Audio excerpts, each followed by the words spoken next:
welcome speech, please. Well, thank you very much, and welcome everyone. I like these rooms. They're not as noisy. A little bit of ventilation we can put up with. I'm going to go 4 key messages. The first one of which is, I think it's obvious, in a warming world, cooling is not a luxury but a necessity. People, food, and medicine all rely on it. And on behalf of UNEP, we'd like to thank the government of Vietnam for their leadership on efficient climate-friendly cooling and for organizing this very important event and leading on this topic. Now, today's topic is of critical importance in the climate debate, both in terms of mitigation and adaptation. Countries around the world have endured scorching weather this past year with the mercury, its bursting heat waves that swept through large parts of the global south, through Europe, through North America. And climate scientists, as we know, they expect this to be the new normal. Now, heat waves can have a deadly health and economic impact, which are amplified for the 1.1 billion urban and rural poor without access to cooling. Our children, the elderly, those with chronic illnesses, the 1 billion workers who spend long periods of time indoors. Very large numbers, very large effects. Heat-related deaths globally have increased by 2/3 over the last 2 decades. And heat waves already impact half a billion children today. By 2050, they will reach almost every child on Earth. Heat stress is going to wipe out 80 million full-time jobs equivalent just by 2030, which is just around the corner. So we urgently need to expand cooling to protect people and our pockets, to keep our food and medicine safe, and to save our most vulnerable. My second message is that cooling saves lives, but is also one of the biggest contributors to global warming. Cooling equipment and appliances that use hydrofluorocarbons, which is an extremely potent greenhouse gas, use a significant amount of energy and make them a double burden for climate change. With business as usual, the sector's emissions are expected to double by 2030 and triple by 2050 from 7% of the global GHG emissions today. Now, this leads to a paradox. For policymakers, they need to consider, as the more we expand access to cooling the planet, the more emissions we release, which in turn heats up the planet further. If we're going to be serious about climate change, we can't go about cooling our planet with a business-as-usual approach. So we need to kickstart a system-wide transformation of the cooling sector towards efficient and climate-friendly solutions. My third message, fortunately, there are a lot of solutions at our fingertips, and I know you in the audience today, you know a lot about these. We have clear evidence that we could save millions of lives with a rapid shift to efficient climate-friendly cooling and tackle the triple planetary crisis of pollution, biodiversity loss, and climate change. Coordinated international action to accelerate this transition can help the world avoid the equivalent of 4 to 8 years of total annual greenhouse gas emissions by 2050. Now, specifically, this means putting in place the performance standards and policies to unlock investment in super efficient appliances and equipment, in sustainable cold chains, and in district cooling systems that can enable a greater penetration of renewables on the grid. So this means unlocking the potential of passive strategies to reduce heat and the need for active cooling by up to 40%. This means bringing nature back into our cities, which can reduce temperatures by 4 degrees on their own. This means cool roofs, which can help make buildings more habitable and reduce energy bills from cooling. And this means developing national cooling action plans to help countries bring together disparate ministries, the many actors and stakeholders, and prepare roadmaps to meet future cooling demands sustainably across the sectors, across food, buildings, health, energy, and industry. And my fourth and final message is a call to action. Making the cool transition happen is the raison d'etre of the UNEP's UNEP's hosted Cool Coalition, which is a joint effort of over 120 governments, cities, businesses, development organizations, and civil society organizations working towards a shift towards efficient, climate-friendly cooling. In a few short years, we've seen progress through our collective action. Today, over 50 countries have put sustainable cooling into their climate commitments. 33 have developed or committed to develop national cooling action plans. 11 of the largest cooling manufacturers are committed to net zero emissions. And the multilateral development banks and philanthropy have unlocked millions to support action by governments. But the task before us is to bring these solutions to scale and to do so at the speed required to meet the task. So I'm urging governments here today to include the solutions you will hear about into the implementation of your climate commitments. I urge the private sector to invest in research and innovation to develop and bring to market super efficient sustainable technologies and align your practices to the net zero targets and transition. And finally, I urge investors, public and private, to ensure their investments support the transition to sustainable cooling and achievement of the net zero cooling world. We're looking forward to hearing from you and our partners with us today on how we can drive action on sustainable cooling at the speed and scale required. I think together, working together, all of us, we can make the difference for people and planet. Thank you very much.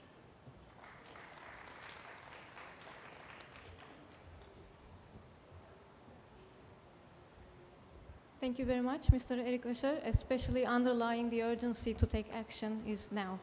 I would like to invite Mr. Van Tang, Deputy Director General for Climate Change, Ministry of Natural Resources and Environment from Vietnam, to deliver his remarks, please.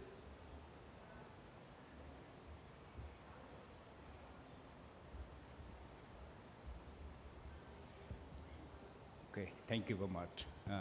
Ladies and gentlemen, I'm very pleased to be at this event co-organized by Ministries of Natural Resources and Environment of Vietnam, the Base Agency for Sustainable Energies, and UN Environment Program.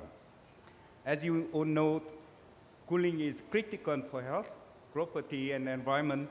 It keeps our vaccine safe and food fresh, and so we have comfortable building to live, to work, and it's centered to our industrial and transport infrastructure.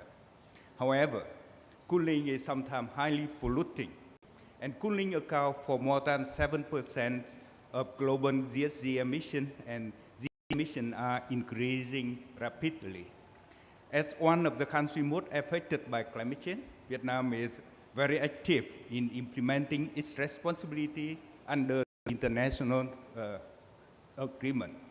At COP26 last year, the Prime Minister of Vietnam announced that with domestic resources and international support, Vietnam will reduce GHG emissions to reach net zero emissions by 2050, and many other strong commitments.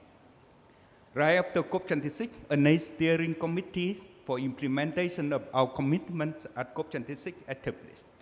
The steering committee has met 3 times so far to reach many important decisions, including the passage of national strategies on climate change for periods until 2050. And on the 8th of November, the second updated NDC of Vietnam, or NDC 2022, was approved by the government of Vietnam and submitted to UNFCCC. Direct and indirect emissions for regions in cooling sector were taken into account in updated NDC as well as in national climate change strategy. In 2020, with support from KCF and the World Bank, Vietnam developed the National Cooling Action Plan for the period 2019-2030. The plan set out a roadmap for energy efficiency and savings in cooling sector, focusing on residential air conditioner.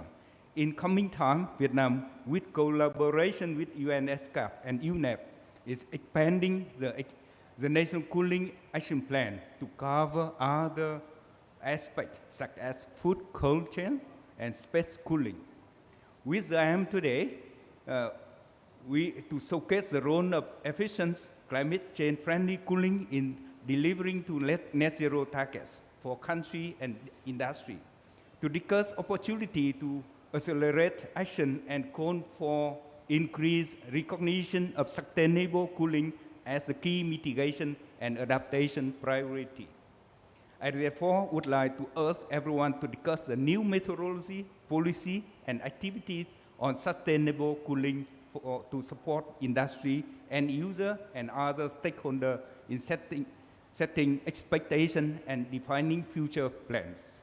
Ladies and gentlemen, to achieve sustainable cooling, it is crucial to have a coherent effort for multi-stakeholder and action to be taken, and in many fields, from development of national policy and regulation to select appropriate technology and maintain refrigeration equipment. I am very delighted to see policymaker, experts, representatives from international organizations working in the field from around the world gathering here today at this important event.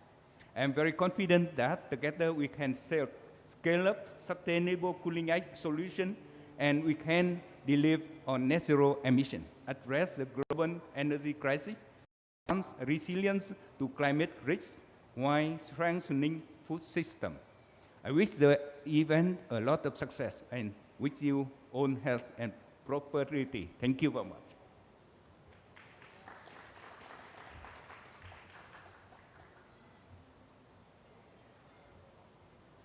Thank you very much, Mr. Van Tan, for your very insightful openings.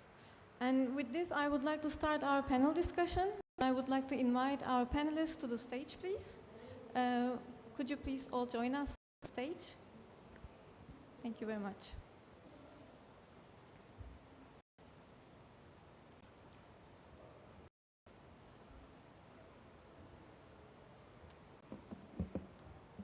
As also the opening speakers have highlighted, cooling is a multi-sectoral, multi-layer sector which needs attention from all stakeholder groups, from finance, from policy, and all the technology options bringing together. So today we have very valuable panelists with us to represent international organizations and financing, and also influential government who already take action on sustainable cooling. I would like to open the panel by starting with Mr. Luang Pong Hai, Head of Division of Greenhouse Gas Emissions Reduction and Ozone Layer Protection, Department of Climate Change, Ministry of Natural Resources and Environment from Vietnam. First of all, on behalf of all Cool Coalition members, we would like to thank Government of Vietnam for hosting this event on the important topic of sustainable cooling. And I would like to get your ideas. Can you tell us about the actions Vietnam is taking on sustainable cooling and why these are a climate priority, please? Thank you very much. First of all, thank you very much for coming here to join us on our side event. And my name is Huy. I'm responsible for GHG emission reduction and ozone layer protection in Vietnam. And we recently we've been developing legal documents regarding not only about cooling but also about GHG emission reduction in general, and also for the management of the controlled substances under Montreal Protocol. By December 2020, the government of Vietnam issued the revised law on environmental protection, in which that we have a particular article on ozone layer protection, which that provide the legal foundation for managing all the substances under Montreal Protocol, and also for the HFC management in the near future. And under that we have a number of decrees by the government as well to guide the line ministries and also companies who are involved in using and importing, using and managing all the controlled substances in Vietnam. So those are the main legal documents that coming into the recent times. And also the line ministries are providing these very technical guidelines for the companies to do so. And we also have a roadmap for managing all those CFC and HCFC substances. And from in the past, from 2012 to 2014, we have completely phased out 500 tons of HCFC 414B and 800 tons of HCFC 414B pre-blended polyols in isolation foam production. And from stage 2, and we by 2023, we will completely phase out another 1,000 tons. But for the HFC, we future, and we have our roadmaps until 2045, accordingly to the requirements by Kigali Amendment and also Montreal Protocol. And from now till 2035, that we would reduce by more than 90% baseline consumption, and not over percent of the consumption, and towards the 2045, over 20% of baseline consumption. And in terms of specifically for the cooling, that while we have quite a vast market for cooling equipments and also for cooling industry. As you know, we are tropical countries, and also for the cooling chain as well, that quite a number of large companies operating in that field. So what we do is that within a decree of the government, that we have the regulations on using and managing and also controlling all the substances controlled by the Montreal Protocol and Kigali Amendment. But along with that, we also have the capacity building and technical assistance to all of those companies there. First of all, that we identify who they are and what they are operating and how they use these substances on daily basis. And starting from importing of all those substances, and we have a quota system for that. And that is the distribution network in Vietnam is very strictly managed. And we looked at all of those companies that using and exporting or changing all kind of equipments into the equipments or any appliances in Vietnam. And the most important thing is to make them understand that when they discharge all of those equipments, that they need to follow all the regulation, the new regulations that would cost more money for them, but in fact that would improve their image and their competitiveness in the countries.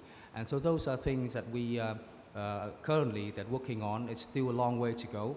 And from now until 2045, there will be more regulation and technical guidelines. And we also have quite a number of development partners supporting us, like, for example, the World Bank and the UN and so on, to work on that. And because of that, market is still growing in Vietnam within the cooling industry. So the stricter regulation needs to be imposed, and alongside with capacity building for the private sector who are involved in using all of the controlled substances in the future. So that is a few of the overview of what we are working on in Vietnam at the moment, and I'm very happy to answer any question that you might have. Thank you. Thank you very much, Mr. Hai. That was very comprehensive overview of what's happening in the country. Thanks a lot. I would like to invite Dr. Hak Mao, the Director of the Department of Climate Change of the General Directorate of Policy and Strategy, Ministry of Environment, Cambodia. So Cambodia has developed a comprehensive and holistic national cooling action plan. Could you please tell us why is this process important, and what are the key priorities identified for action on cooling through the National Cooling Action Plan that supports Cambodia's climate commitments, please? Okay, first let me thank UNEP and the government of Vietnam for inviting Cambodia to share experience in the area of sustainable cooling. As you may know that energy, especially electricity, play a very important role to drive economic developments. With the increasing GDP growth, electricity consumption, energy demand also, it grows similarly.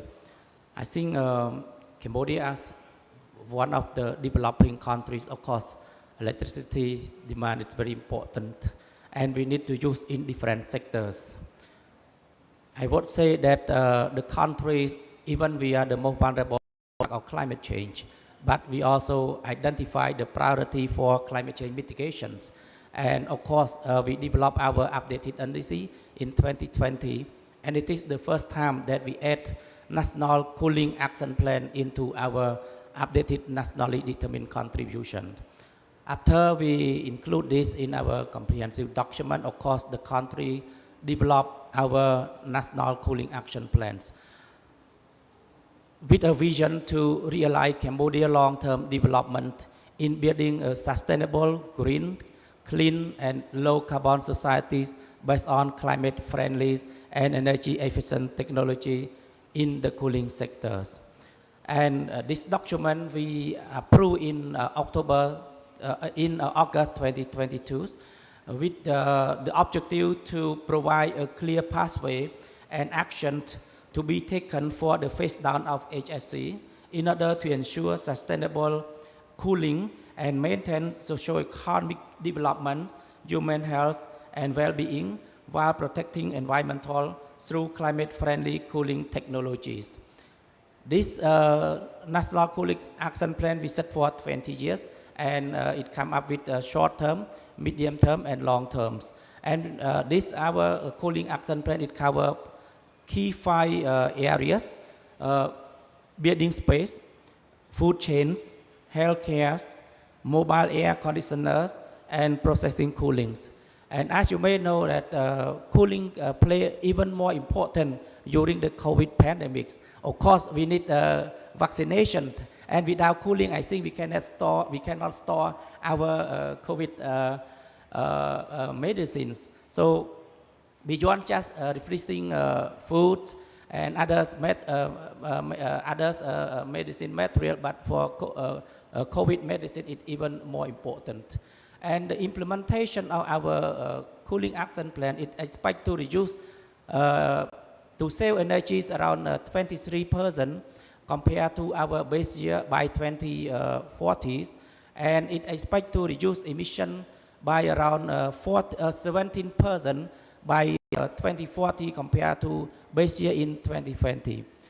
On this, Cambodia see National Cooling Action Plan, it play a very important role, not only for energy saving purpose, but also for promoting economic growth and also to improve the health of the people. We see that, you know, the impact of heat stress to our GDP growth around increase from 1 billion to 1.3 billion US dollar per year. So I think it's huge of money. So the contribution of cooling sector, it also promote the job productivities and also promote the economic growth of the countries. On this, we see that it is very important for the different stakeholders and even the development partner, especially UNEP, to promote the implementation of the National Cooling Action Plan in order to translate from this action to the concrete implementation. So I would like to share the experience of Cambodia here, and I would like to thank for your attention. Thank you very much. Thank you very much, Dr. Hao. And we also have in our panel today Mr. Mohammed Arif Goher, Head of Coordination, Global Change Impact Studies Center, Ministry of Climate Change, Pakistan. Thank you very much for joining us today. Pakistan is moving forward with a comprehensive plan to meet rising cooling demand while addressing climate action needs. Why is national planning on cooling important, and how will change be catalyzed on the ground? Thank you very much. First of all, I want to thank UNEP and the government of Vietnam for inviting me and providing me an opportunity to tell me something about the national cooling plan we are developing in this official side event at the COP. According to the Sustainable Energy for All initiative, Pakistan has been highlighted as one of the 54 impact countries, with the 9th one in the category of the critical countries, which have largest number of people at high risk for inadequate cooling. I mention few of the aspects relevant to Pakistan. Number one of the 4 countries with the most loss of food due to lack of the cooling facilities. Secondly, one of the 3 countries most affected by work days lost due to the heat waves. And 26 million urban poor and 10 million rural poor without adequate cooling access. In Pakistan, cooling is becoming more and more salient due to environment and climatic hazards. The demand for cooling is also driven by increase in population, urbanization, and income. However, cooling appliances are still largely unaffordable for many to purchase. Pakistan's updated NDCs 2021 highlights 50% reduction in emissions by 30. Amongst priority actions within the NDC is a commitment to develop the National Cooling Action Plan, considering the high GHG emissions associated with this cooling sector. While the Ministry of Climate Change facilitates the development of the Cooling Action Plan, but the National Energy Efficiency Authority in Pakistan is the responsible one for the implementation of this Cooling Action Plan. And the Ministry of Climate Change, with the technical support from the international non-profit organization called as CLASP, is able to accelerate the preparation of this Cooling Action Plan in consultation with the key stakeholders from the different and the association as well. So far, we have been able to assess the national cooling demands for the Pakistan and to establish a baseline for the priority sectors, including space cooling, refrigeration, and cooling access, and compare future pathways to address anticipated cooling demand and associated impacts. Following the assessment, we have identified the key actions for the Cooling Action Plan in consultation with the stakeholders. The actions encompass 3 categories. Number 1, efficient policies and programs for cooling appliances. Secondly, enhancing cooling access. And last but not the least, incorporating efficient appliances in Build Back greener efforts, especially in the aftermath of the devastating floods in the country. The actions have the potential to reduce energy to the tune of 32 million tons of CO2 equivalent emissions through 2030. It is both in the direct and indirect context. And these will represent a market of 2.1 trillion on the EU carbon exchange. I will share the further details of few of these priority initiatives.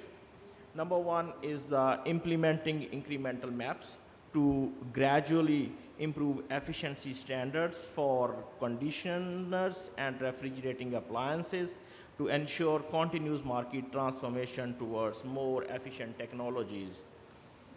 And the projected impact of this intervention alone is 13.6 million tons CO2 equivalent.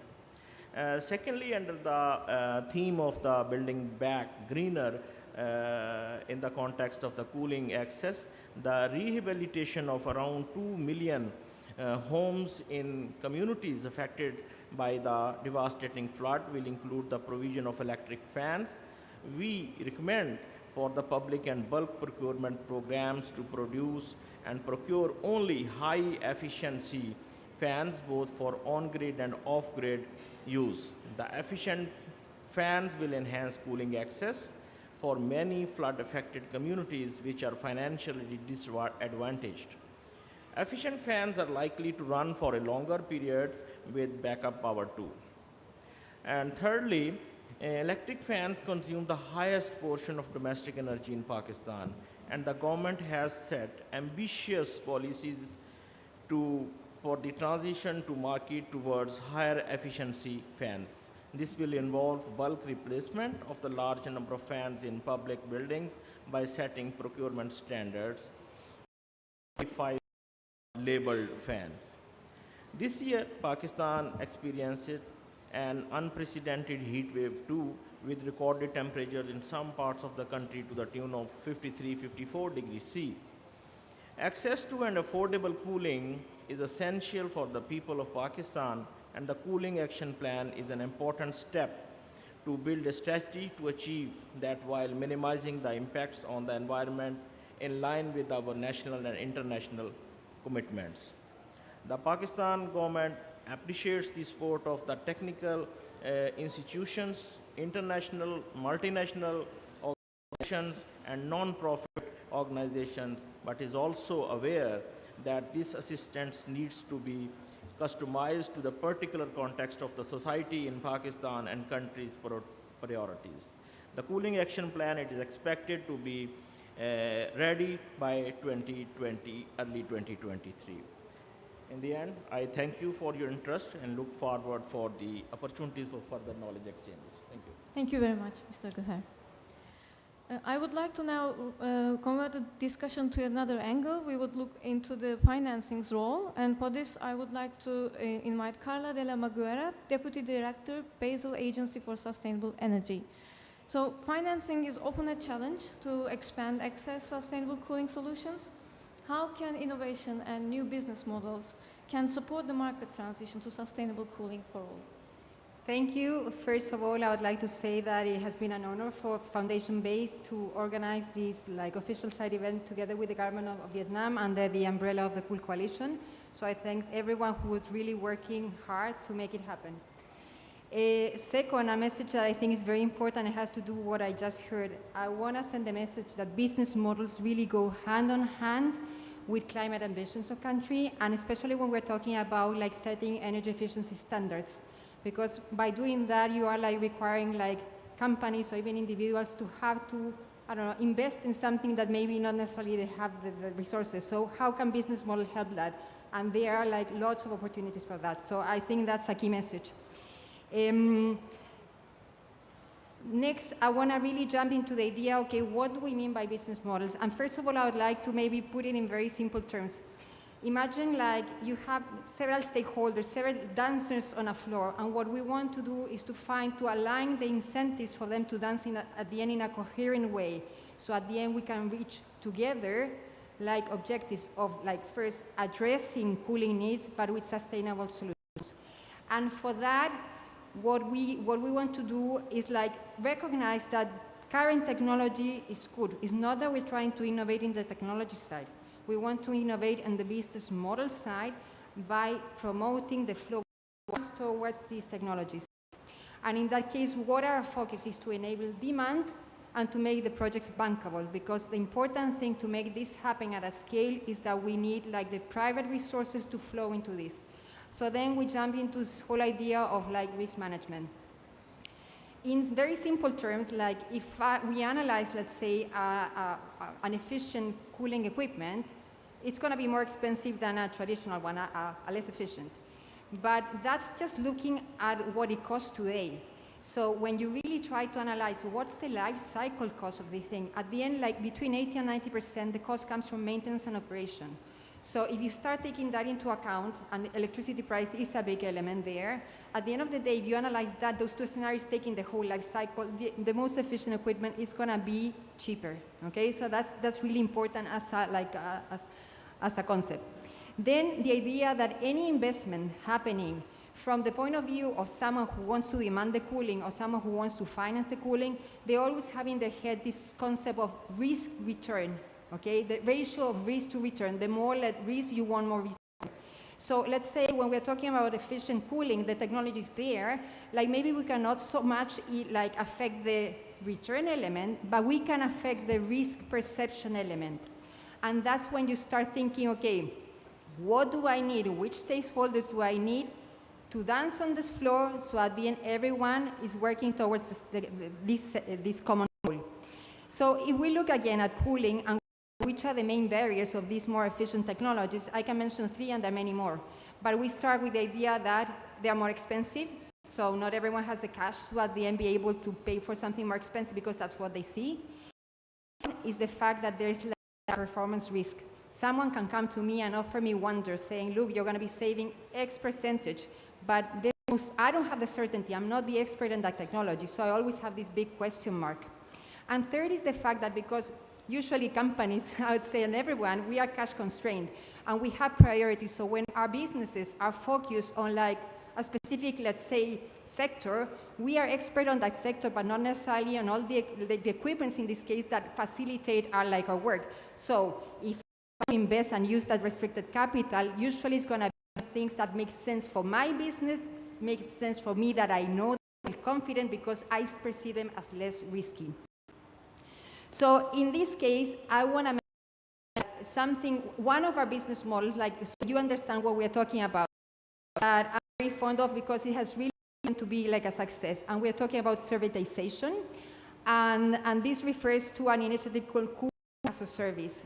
And I just want to make the parallel. I would say when someone wants to eat an apple, you don't buy an apple tree most of the time. You're going to go and buy an apple. So basically, you are not buying the asset that produced this fruit, or the service, you buy the service.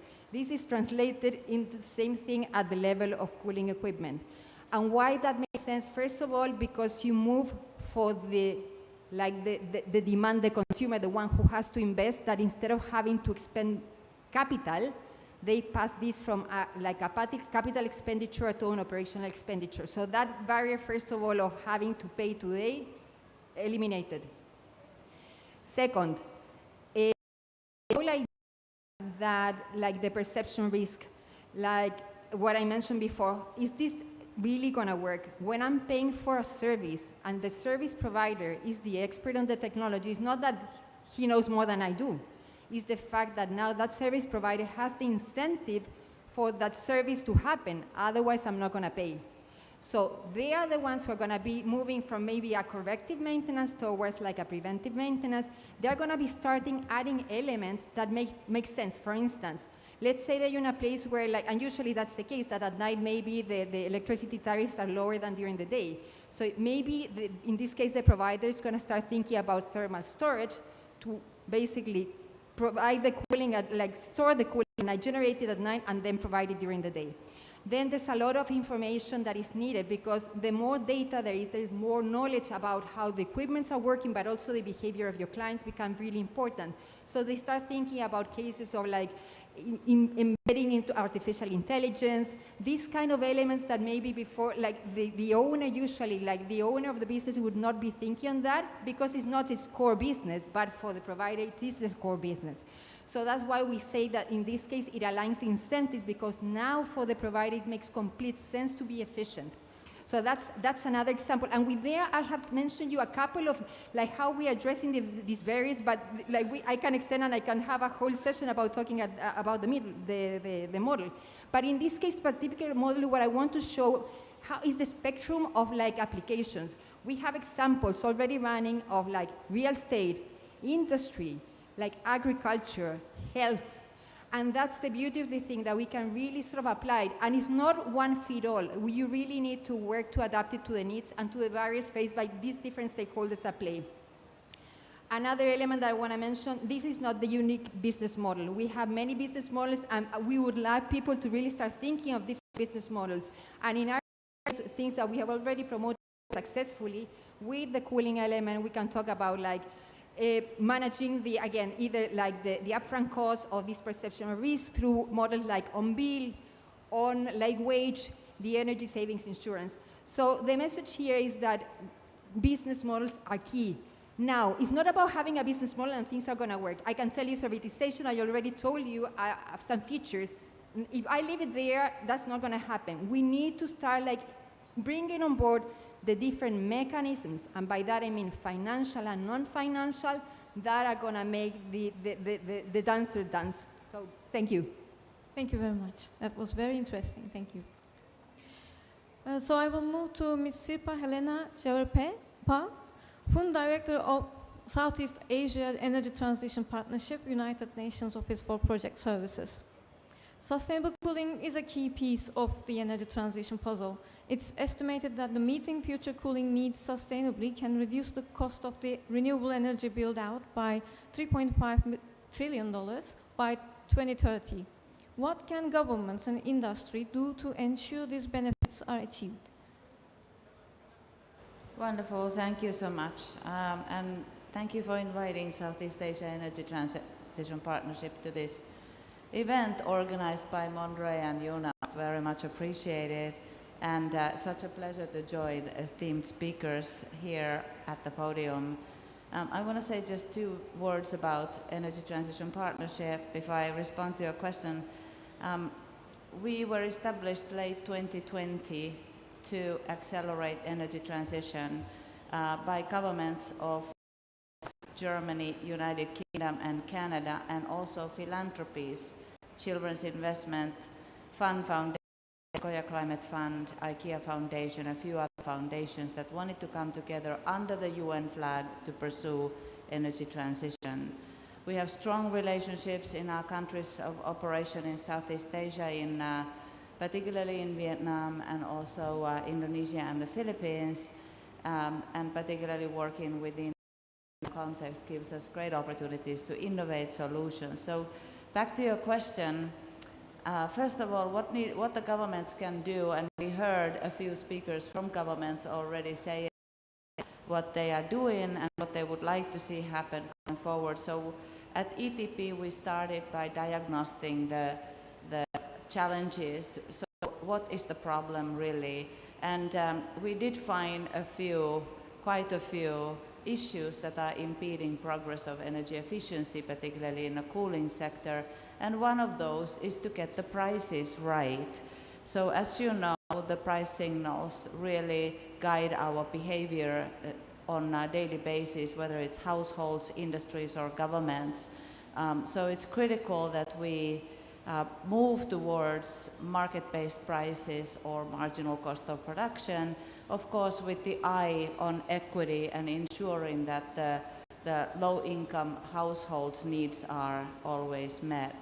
Another area where government needs to come in is to have a clear framework and clear environment and clear signals and incentives to get market toward energy efficiency and efficiency in the cooling sector as well. And for this, the government agencies need capacity to actually implement and champion those targets. So in Vietnam, we are very happy to participate in these processes by helping Monterey and particularly the Department for Climate Change to prepare a national green cooling program that will focus on particularly focus on the legal framework, aligning it with the Montreal Protocol, taking it to every sector of the economy, moving also beyond the household sector where the World Bank left the previous roadmap. This will also develop standards and labeling to drive the phasing out of those harmful HCFC and FC emissions, chlorofluorocarbon refrigerants, and other very harmful emissions that are eroding our protective ozone layer. And this program will also improve access to finance that my neighbor here so eloquently talked to. So we're very happy to work on this, and the intention is overall to strengthen the capacity of Monterey and particularly DCC to operate as the national focal point for the international treaties on ocean layer protection, and also expand the capacities of other ministries, Ministry of Industry and Trade and Ministry of Science and Technology, to undertake their roles in delivering the agenda. So the program will ultimately contribute to the government's net zero emissions target by 2050. Thank you. Thank you very much. And lastly, but not least, we have Aksum Tapera, Associate Director of Cooling Collaborative. Mr. Tapera, the Clean Cooling Collaborative is supporting countries in the uptake of solutions to reduce energy demand while increasing access to thermal comfort. Why are the investments in passive cooling important, and how is change happening on the ground? Yeah, thank you. So before I answer on passive, I'll just give some context. So the Clean Cooling Collaborative, we're focused on advancing efficient climate-friendly cooling, both on the passive and mechanical side, and making sure we increase access to those who are most at risk from extreme heat.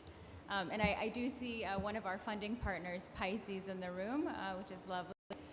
And so on passive, there are many benefits that we want to reap. And so among them, it's resilience to extreme heat, better health outcomes, improved air quality, and often passive solutions are local and lower cost solutions. Just to give you a little more context too, over the past 2 decades, we saw a 60% increase in building floor area, and we're expected to see an additional 20% of increase just this decade. And so a lot of that development is happening in regions of the world where extreme heat is a chronic issue. So this is a real opportunity to look at the building improvements that can be made in addition to the broader ecosystem of urban and neighborhood scale passive cooling solutions. So on the ground, we have funded a few passive cooling initiatives and see the importance of looking at passive as a first tool in a very comprehensive, sustainable cooling strategy.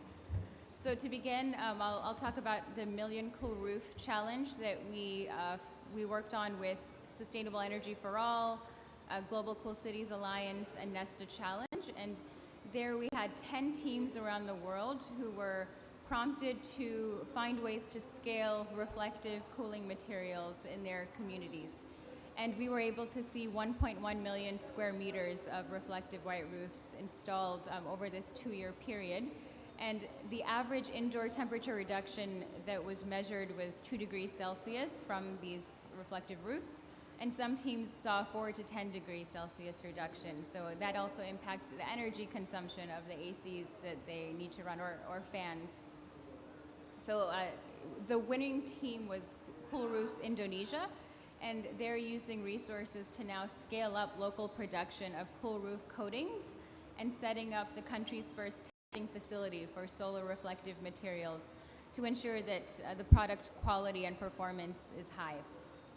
And the team's looking at other policies around cool roofs to help accelerate the market. We also launched an NDC support facility for cooling and have a few examples around passive there, some within the Southeast Asia region. First, in Burkina Faso, we were able to work with the team to look at passive cooling and integrate it into their building efficiency standards for their national affordable housing program. In Cambodia, we were able to help develop passive guidelines for new and existing buildings and are looking to include passive in their building efficiency regulations as well. Then in Vietnam, there's active work to strategize with a few pilot cities to develop urban cooling action plans and then begin implementing the strategies that are embedded within. So those are just a few on-the-ground active implementation initiatives right now. And then take a bigger picture, we heard about finance. And finance mobilization is key to make sure that there's investment going to all of these solutions that need to be installed, implemented. So we've partnered with Archrock, which just launched their Cool Capital Stack, and that's creating a pipeline of passive and mechanical cooling projects that are sustainable and ready to go in the coming years. So I'll stop there. Thank you very much. Thanks to all our panelists for the interesting discussion. Before we end the session, I have one more question to have your insights. What opportunities for sustainable cooling do you see? And what should be prioritized towards COP28, which is also going to take place in the region, which is heavily strained by the growing cooling demands? If you can, maybe we can start from that side of the table. Yeah. Thank you so much. Yeah, fantastic question. So if we look at the need for cooling, as you mentioned, Dubai will be a very good case in point. In our region, the demand for cooling has increased nearly tenfold in the past 30 years. Also, just 10% of the households have air conditioning right now. On the other hand, the growth scenario is nearly 10% as well. So economic growth in driven by Vietnam really is at 7%, which means around 10 to 12% growth in energy demand. So this is going to quadruple the number of air conditioning in the region. So essentially, efficiency is the first pillar, the first tenet of energy transition. So we would very much endorse the opportunity to bring those issues into the COP. And the COP28 should take a cue from the benefits of energy efficiency. So the way we look at it in Southeast Asia, it's that it's the bedrock for enhanced competitiveness of industry and of the country at sort of broader sense. It also reduces the fuel imports, which is an improvement on the macroeconomic scenario, as well as increases energy security. It increases asset values, including residencies, but also, of course, businesses, industry. It reduces maintenance costs. So COP can really exemplify the urgency that we want to see to fuel the efforts behind energy efficiency. And we work together with partners, IEA and others, to drive this leadership enhancement program toward energy efficiency becoming the first tenet of energy transition. And And also I was very impressed by this apple tree analogy of finance. There's really so many examples of how, for instance, border adjustment mechanisms or carbon pricing or carbon trading mechanisms, or really reduction in subsidies and improvement on the tariff to generate focus on the value change toward energy efficiency in the economies in order to make these economies more competitive. So COP28 would really offer an opportune forum for that dialogue. Thank you. Thank you very much. Ms. Majera?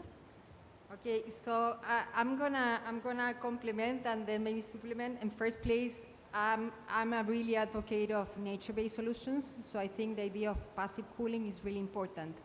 And from the business model side, I would say if we manage and together brainstorm, I'm really sure we can figure out how we can monetize those benefits. So basically, economic benefits, translate them into actual financial benefits.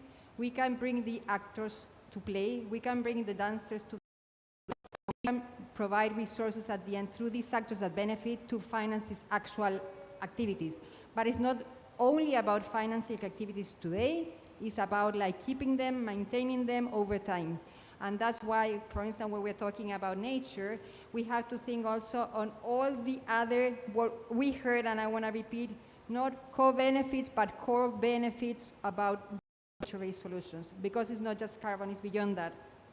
Second point, on the energy efficiency side, because of all the man-made sort of equipment, and related to what I mentioned at the beginning, how business models go hand in hand with the ambitions of governments, I really would encourage like policies of governments to consider like business models, because, and I gave a case of a business model that, for instance, would eliminate the need to like invest. So when you are telling someone you need to now have equipment that are higher in standard, that are going to be more expensive, it's really nice when you come with a business model that they can do it without investing. Okay, so that's a second point. A third point I would say I would like to see, and this comes very close to my heart, is the concept of circular economy. So when we are talking about sustainable cooling, we cannot just be talking about the equipment, the electricity use, or the air conditioner, refrigeration generator, the gases that we do. We really need to look at the materials embedded in the technologies and really try to close that loop, because we can be fixing things from the energy side, but if we don't address it from the like circular economy material side, we are going to be in the same position. So we are not, in reality, we're not advancing. And then another thing that I've heard a lot and I advocate for is this whole concept of distributed energy systems. How, like now, the energy world is working towards, moving towards decentralization. And I think that we can win many battles if we really try to look at cooling as a key element into this integration of these systems. So those would be my points. Thank you very much. I'll also offer a few thoughts there. One is, I think with development, we are expected to come in many key regions with heat, seeing more building codes get adopted that have passive cooling techniques, and all around, let's try to maximize the utilization of passive cooling measures, whether they be nature-based or built environment and material-oriented. Then I think from the government perspective, it's great to hear about minimum efficiency performance standards getting adopted for various cooling products. So we should continue to see that and raising the bar on how stringent that they can get. And then also a call to manufacturers of cooling equipment to join things like the Race to Zero, where they can set net zero targets and explain and implement strategies to improve efficiency on the supply side, as well as phasing out HFCs and moving towards climate-friendly refrigerant equipment. Thank you very much. Please. Yeah, just a couple of points for the next COP. I think that while the cooling industry is not standing alone, but it's also got a very close link in terms of the business activities with the building and with the urban development industry. And all of those things as they would have with similar activities in terms of energy efficiencies and energy saving. And it's also that while they share, that if we got activities for the cooling industry and with the building and urban development sectors, then that would be risk sharing and also that more opportunity to mobilize investment from all of those sectors into the green cooling. Another point is that, again, I would like to echo my colleagues here, that is from the government's perspective, is that they need to have a consistency in terms of standards for all different sectors, in terms of energy efficiency and also in terms of regulation for all, to make sure that there is a transparent and also the balance between the different sector and subsectors there to discuss. I believe that within the UNFCCC forums, there's many different associations, different groups that working on different activities as we discuss here. And if that 28 can link all of them together and together we can brainstorm the way towards for some priority activities in the future, especially for the reason that in need, like in Southeast Asia, for example. Thank you. Thank you very much.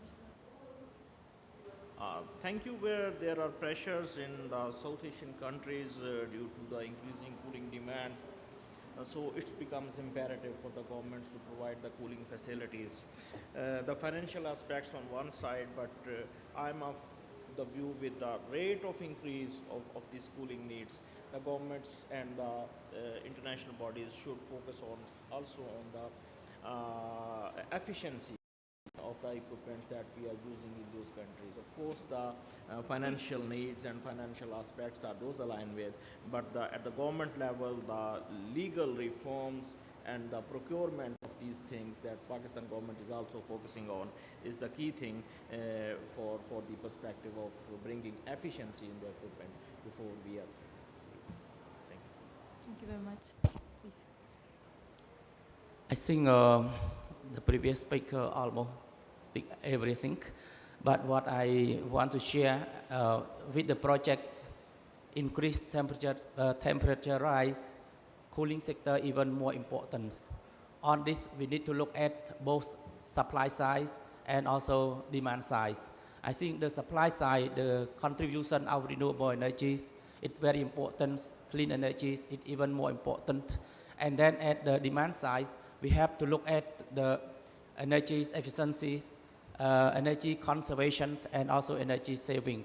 And even more important than that, I think we need also to explore the advanced technologies that the more important for the users as well. And I think we need also to look at the carbon price. We need to provide the opportunity for energy saving, not only to reduce energy consumption, but also to explore the possibility to generate carbon credits. So I think the increasing competitive carbon price, it also provide more opportunity for the energy saving as well. Thank you very much. Thanks once again for the very interesting discussion. I think what I have been hearing from our panel discussion was the increasing need for the cooling and the impacts of climate change, the heat waves, and that's demand going to increase, and we have to find solutions which do not add to the impacts of the climate change. We have been hearing about the role of the comprehensive policy framework, overarching tools such as national cooling action plans, minimum energy performance standards, need for high ambition in setting the targets on the national arena, and also making the actions comprehensive, not only looking at the equipment side, but making sure that the need is handled in a holistic manner on the building level, on the equipment level, and on the local level. We've been hearing about the importance that finance will play, the innovative approaches to the business models, and how this can play in a role in reducing the risk, making the investment costs less of a problem for the end users to accelerate transition to sustainable cooling devices. So thanks a lot for the very interesting discussion and very valuable contributions. With this, I would like to open the session for questions and answers that we can get from the audience, please. Thank you. I think a microphone will be coming to you.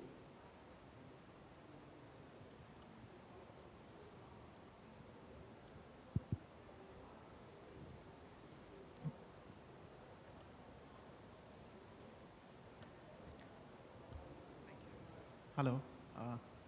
Hi, my name is Akash Goenka. I'm with Alliance for an Energy Efficient Economy India.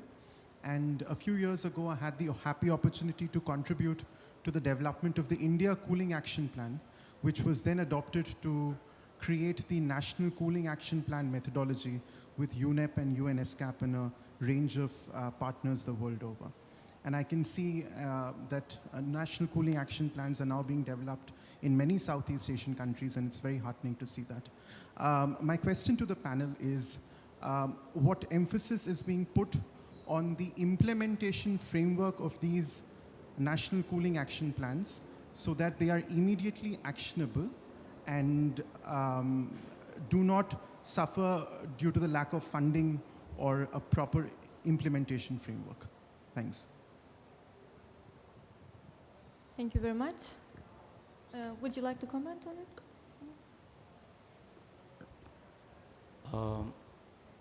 Thank you very much for your question. I think it is a very good question, and it is the concern of developing country like Cambodia. Of course, the resource very important, both finance and human resource.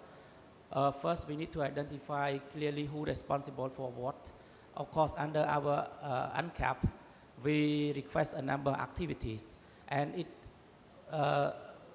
different ministry, they responsible for similar activities. So on this, we have to identify which the ministry or which agency that responsible for these respective line ministries. And then, of course, awareness raising is very important. We need to make the people know, and we need to make our development partners and donor country to understand what we are doing. So we try to mobilize resources, and we need to demonstrate it. It means that we propose action. We have to show the demonstration. Otherwise, they don't believe us. So I think the combination of this is very important to make our UNCAP applicable and achieve as planned. Thank you. Thank you very much. Anyone? Yeah. In Pakistan, what we are doing, these were the considerations while we were developing the National Action Plan. What is the main issue of the South Asian countries, that we have plans, but the implementation is poor. So we thought of on the three aspects. Number one, all procurements that are being done by the government institutions, so they will be, all equipments will be procured which are labeled and energy efficient or like that. And for that purpose, we have a special dedicated agency called as National Energy Efficiency and Conservation Authority, NECA, working under the Ministry of Energy in Pakistan. Second thing is the facilitating the market. So the mechanisms are still in process, how to deal with the business markets and all these phenomena, so that these equipments may be in the access of the common man. Thirdly, on the building codes, we are in the final stages of passing the building codes for enhancing the energy use efficiency. So this is the third step that our government is taking for them. Thank you. Thank you very much. Please. And we heard some government examples, but I'll just note that Cool Coalition out of UNEP, they've worked on a methodology for developing national cooling action plans, and it's still very nascent. Many countries have not yet looked at what they need to do, so there are tools in there to develop the plan, but how to make it actionable too. Just quickly, indeed, we have no interest in developing national programs and documents for the shelf. So integrating implementation is central, and that's why we are calling it actually design and implementation of the national cooling program in case of Vietnam. But I just wanted to add that that we are conducting also dialogue with the financial institutions in the region to fully understand what the specific detailed impediments are for the financing side from national sources are, and how they are pursuing or how they are seeing the risk stemming from the cooling sector, but also energy efficiency more broadly. And for that, we are looking at developing some kickstart instruments like insurance mechanisms with first loss equity funds and things like that to begin to sort of whet the appetite of the bankers in our countries to get on board with this risk category and to try and really showcase how profitable this business actually is.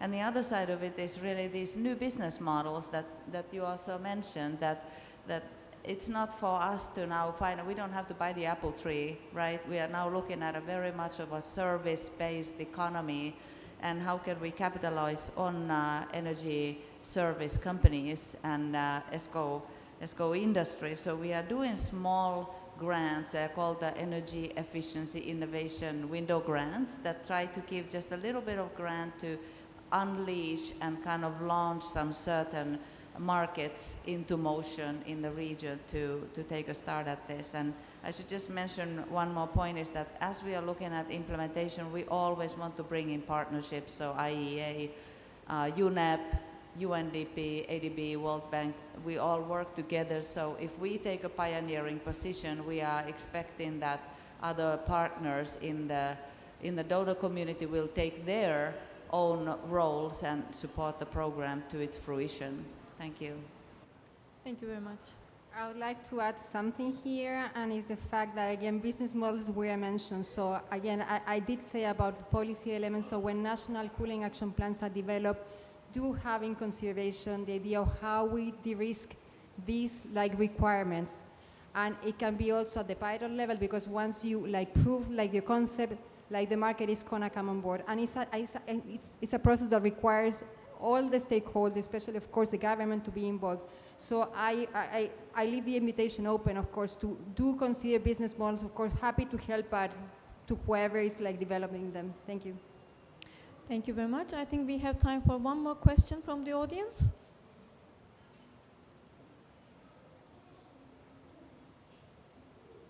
Okay.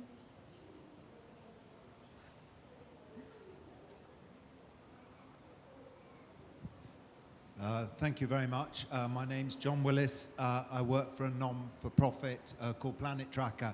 Could I just pick up on the point about financing? Do the panelists believe that the banks do not correctly understand the risks of these investments? Okay. I would say it depends on what we're talking about and the types of risk. And let me give you an example that the other day I was trying to clarify to someone. They say, why is it, for instance, that financing is not going to cold storage? Why, if I can give the cold storage as a collateral?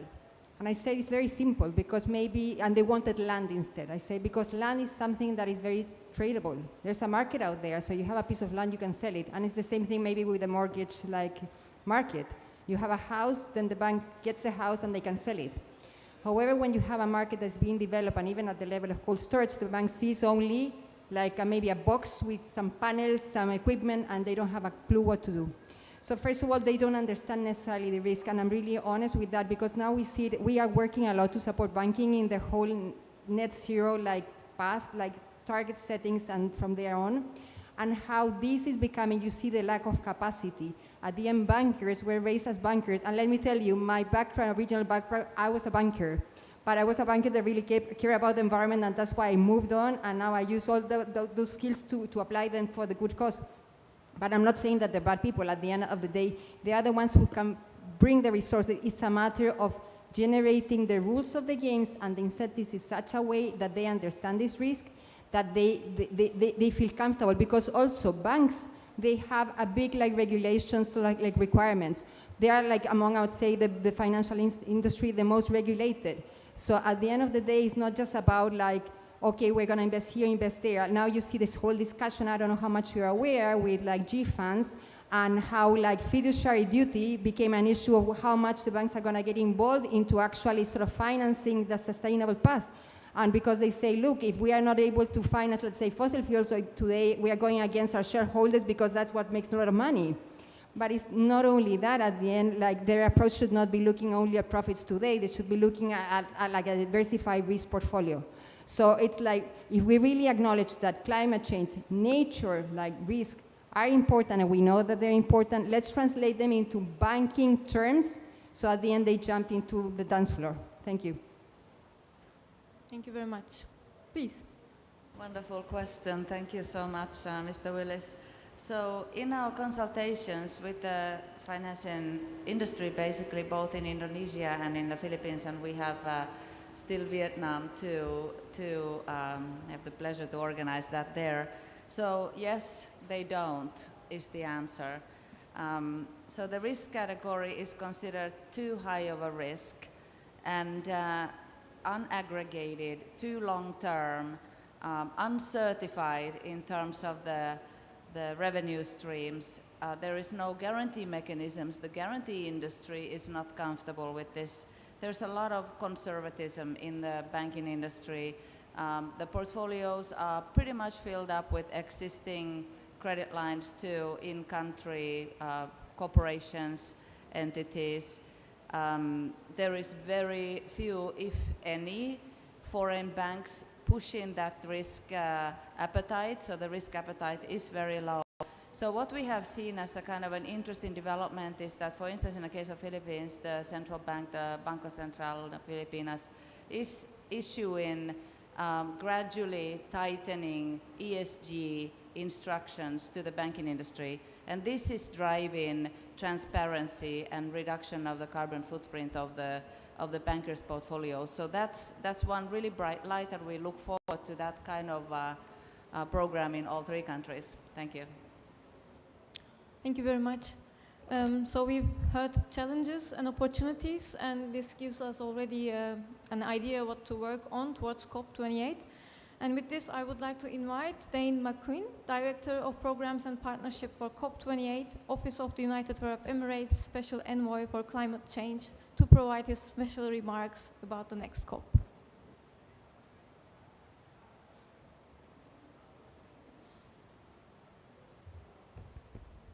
Thank you so much. Good afternoon, and thank you very much to Vietnam and to BASE for inviting me today. I don't know if you've been to the UAE, but it's a hot country. We need air conditioning every single day of the year, and particularly for 9 months of the year. We need it for our food systems, for our houses, and even for our swimming pools. So this is an issue that is very personal for us, and we're in a part of the world where more and more people are facing these type of temperatures. So we're very keen to use COP28 as a platform to get some more political recognition of cooling as both a mitigation and adaptation necessity, and also to start articulating some of the deliverables that we as a cooling community want to advance over the next 12 months. So there's kind of 3 different things that we've been thinking about. One, we have the global stocktake next year, which is our big procedural prompt from the Paris Agreement. So over the course of next year, we'll be holding mini consultations about what does that response to the global stocktake need to say. And it would be great if we all together said it needs to include cooling. We need that kind of common talking point. The second aspect is this kind of outcomes outside the negotiation, which are becoming more and more important for COPs. What is that financing or policy reform or technology that we as a community want to progress into platform? And so we have asked the Cool Coalition and other partners to help us come up with that short list. Like, what are those 2 or 3 things that we're going to campaign for over the course of the year as a group? And then the third element is the event itself. These 2 weeks where the whole world comes to the UAE. What do we want to show them in terms of technology demonstration? And what are some of the key messages that we also want to have at that political level? The World Leaders Summit, the Energy Day, et cetera. So we are very, very keen to over the next, let's say, 2 months, really, to gather all these ideas. And in January at Abu Dhabi Sustainability Week, we'll announce our presidency program, which will mention cooling as a priority area. And then structure the year so that we're hitting this message again and again, and using our presidency to push more partners toward these existing coalitions that are working on cooling. There won't be a new initiative from our side. We'll use whatever influence we end up having to try to empower people who have already invested in this space. So thank you again, and I certainly hope Vietnam will be a close partner with us on this journey, and looking forward to the next 12 months. Thank you.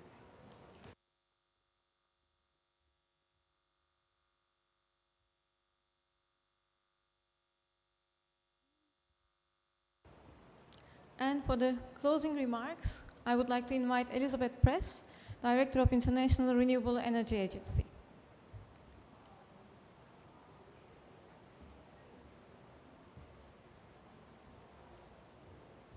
Thank you very much for inviting me to be part of this conversation.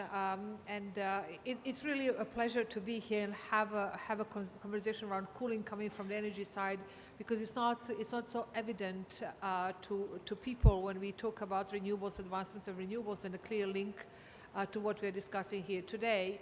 But many of the solutions can come from renewables as we go forward, but also the demand can be reduced if we are careful and if we work together in moving this agenda forward.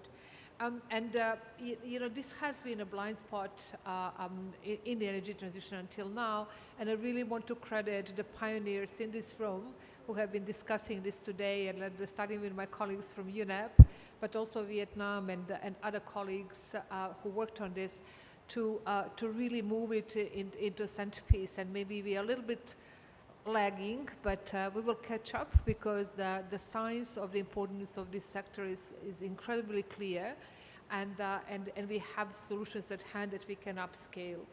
The part of the work will be that we have to have a lot more of these collaborative conversations and plans to move forward across sectors, because we're discovering this across the energy transition, that in the end, energy and its silo is becoming less and less relevant, because energy is a service, it's not a commodity. As we move to decentralized systems, we need a different narrative, we need different partners, we need sectors to be part of the conversation and to create a system that really can make a difference in the past. And we also, with colleagues in Cool Coalition, we looked at what can be done, and we know that we can reduce the cost of renewable energy build-up by 3.5 trillion by 2030 if we pay attention to these sectors. So in closing, let me also echo the words of Eric from the his opening remarks, but also Dane in his remarks on going to COP28. We have 12 months to really make a difference. Egypt has done a phenomenal job at putting implementation at the center of the agenda. And we can carry with this message, we can carry the action in the next 12 months. And really have a targeted areas where we want to work together. The one, we need to get more countries on board. It's really great to have Vietnam, Pakistan, and Cambodia taking the lead on this, but we need a lot more countries to be part of this. We need countries to include consideration of cooling in their net zero strategies, in their NDCs, and have a national cooling plans to place efficiency and renewables as part of this strategy, and really put the financial plans in place to implement a solution. And finally, calling on countries who actually have the means to support developing countries in this effort to really consider the sector and be a little bit more strategic in using this multiplier solution to meet several objectives across sectors that the cooling touches upon. Again, thank you very much for being with us today. Thank you for making us part of this conversation, and we look forward to working with you in the coming years.